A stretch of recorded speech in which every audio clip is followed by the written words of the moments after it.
Chapter 2. The Sleep of the Body. The sleep of the body is the soberness of the soul. The closing of the eyes is true vision. Hermes Trismegistus. Because of the many obstacles that hinder your progress on the path, and because of the extent to which it can help deepen and clarify your insight into how to remove them, we would like to introduce you to an ancient wisdom, whose origin is lost in the mists of time. It is the Upanishadic wisdom, which is closely related to the wisdom of Hermes, and dates back to a time even before the Hindu peoples invaded the lands of the Indus.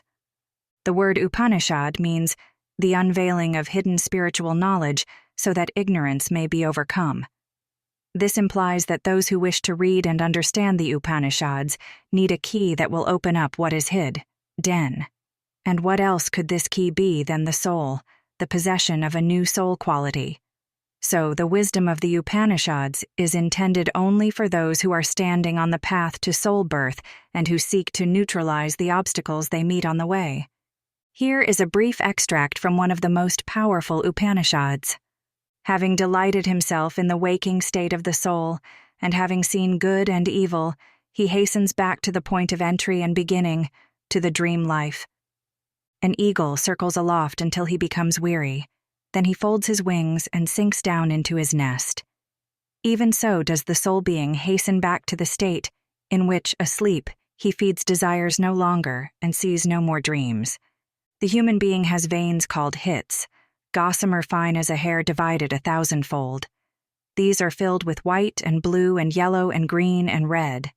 If it seems to him that someone is trying to kill him, or that he is likely to be overpowered, or that he is being pursued by an elephant, or that he is falling down a precipice, then he perceives things thus because he is imagining, in his ignorance, that he is himself some terror that he saw when he was awake. Only when he imagines that he stands in unassailable divinity is he truly in his highest world. Then he is pursued neither by good nor by evil, for he has passed beyond all the sorrows of the heart. He has passed beyond seeing, and although in that state he does not see, yet nevertheless he sees truly, for there is no cessation of the seeing of the seer, because of his imperishability. The pupil who has advanced in the Gnostic mysteries to the point where the new soul state has been reborn has become a dual being. On the one hand, he is a soul being, and on the other he still exists in the state of his natural birth. Such a pupil needs to know how to reap the benefits of that state of being, for his soul state gives him the power to escape completely from the dangers connected with the turbulence of his nerve ether. For the mercy granted to the soul-born one is that the sleep of his body can become the waking state of his soul. The soul-born person who devotes himself, in total surrender to the living body of the gnosis, will certainly be able to spend the greater part of the night in the new astral field of the school, which is his highest world. In the serenity of that field, the soul-born human being absorbs the knowledge and strength he will need to walk his path and accomplish his task when, a few hours later, he has to return to his delusive existence in the nature of death, wrapped and confined in his nature-born cloak. The purpose of the soul's nightly sojourn in the new astral field of the school, in the golden head of the living body, is to familiarize it with the great delusion and confusion it will experience during the coming hours of physical wakefulness. It is to enable the soul to study these things from an objective point of view, so that it will no longer be victimized by them. So the conditions of life are completely reversed for the soul-born person. The soberness of the soul, the waking state of the soul, becomes his waking life, while everyday life in the body becomes his dream life. That is why it is said in the Upanishads, having delighted himself in the waking state of the soul, and having seen good and evil, he hastens back to the point of entry and beginning, to the dream life, the daily sojourn in the body. And just like the eagle yearning for its nest, so the soul, too, longs for a speedy return to its true resting place. But this return of the soul to its true home depends on the extent to which it is able to function in the body of delusion. On its return to the body of delusion, the soul is immediately confronted in the most intimate way with the nerve ether, with the archeus, the karmic currents in the nerve fluid. For the soul descends into the nature-born body, via one of the cranial nerves and, in the fully awakened state, it occupies a central position in the head and heart sanctuaries. So it would be difficult to imagine a closer contact between the soul and the archeus, hence the words, "The human being has veins called hits, gossamer fine as a hair divided 1,000-fold. These are filled with white and blue and yellow and green and red." For the nerve ether shows all the colors of the spectrum, depending on the quality of the emotions, thoughts, desires, and activities of the will. And generally, one of the colors predominates, as an original karmic accent.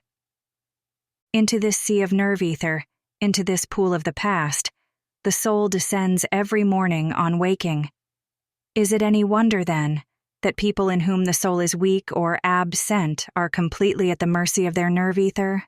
What a mercy it is that every day the soul-born person is granted a new opportunity to escape all dangers. Let us explain, then, how this opportunity is given to every dedicated soul-born pupil. During the night, when the nature-born body is asleep, the souls of such pupils are permitted to spend a certain amount of time, which may be longer or shorter, in the highest aspect of the living body, the golden head. To understand what happens there, you will need to know what the soul really is. Usually, we say that the soul is the awakened rose of the heart. However, while these words are good enough to serve as an indication, they should not be regarded as a definition. The rose, or the primordial atom, is the latent principle of the true, original human being that slumbers in the heart of every microcosm. So, it is logical that the rose will be sevenfold. It will possess 7 aspects and 7 basic fundamental needs.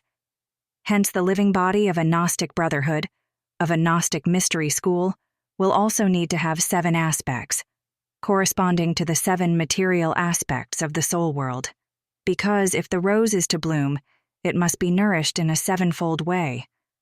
Once the rosebud within you has opened its petals in the warming radiance of the living body's 3 ideation and energies, it will also need to be nourished with the 4 other foods: the pure thought substance, the pure astral substance, the original ethers, and even the substance of the universal plane. If it is possible to charge the soul in this 7-fold way, the further manifestation of the soul vehicle will cause no problems. It will be merely a matter of time. And, as you should keep clearly in mind, a matter of neutralizing the resistance of the archeus. So do realize what a tremendous mercy it is that you have been permitted to enter such a living body, and understand why, time and time again, you are advised to dedicate yourself to that living body in total surrender. Even a child could see that this is essential. Only if there is total harmony and unification between the rose of the soul and the living body will the soul's magnetic seeking and the golden head's magnetic attraction create the conditions necessary for the soul to be able to spend some time each night in the inner sanctuary of the school. The gates of this sanctuary are wide open to all of you. Anyone who fulfills the conditions may enter. Now we can go into what happens during the soul's nightly sojourn in the golden head. When the soul enters the inner sanctuary of the school, it remains connected to the nature-born system and the microcosm by means of a fluidic thread. Whilst respiring in its own soul world, the soul receives through that thread a panoramic image of the life state of the nature-born person with whom it is connected. It sees the problems, the various situations in which the person is involved, the quality of his archeus, and so on. This information is of great importance and interest to the soul, since it is the soul that will have to guide and help the nature-born personality along the path of transfiguration, provided, of course, that the personality turns over the guidance of his life to it. Then the entire system will eventually be enabled to bring the way of the cross to a good end. And now we are going to say something to which we want you to listen very carefully indeed.